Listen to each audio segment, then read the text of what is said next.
Эхлээд эх орноо хамгаал, дараа нь элсэн намаа хамгаал гэдэг болох нь хэмээн оюутан залуусын Монгол хүнл юм бол хөдөлгөөнийх нь дурслаа.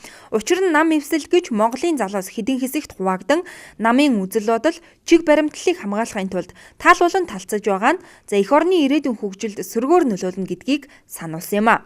Өөрөөр хэлбэл эхийг хийж бүтээх залуу насандаа хит намчрахж хувь хүний үзэл бодол, иргэний байр суурь гэдэг зүйлийн тухай эрт мартах нь эмгэнэл хэмээж байна. Монгол хүнл юм бол хөдөлгөөний залуучууд манай улсын хэмжээнд үйл ажиллагаагаа явуулж байгаа намын харьяаллын залуучуудын байгууллагуудтай нэг ширээний ард суун өөрсдийн ирээдүйн тухай санал бодлоо хуваалцах нэ.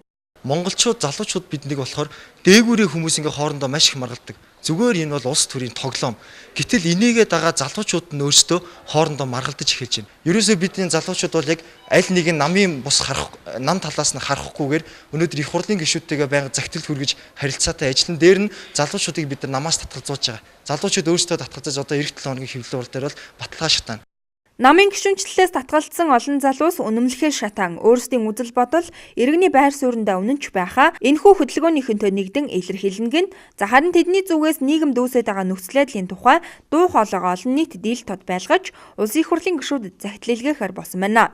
Эх 7 хоногт намын гишүүнчлэлээс ямар залуус татгалзаж үнэмлэхээр шатах болсныг хэвлэлийн баг хурлын мэдээлэх гинэ.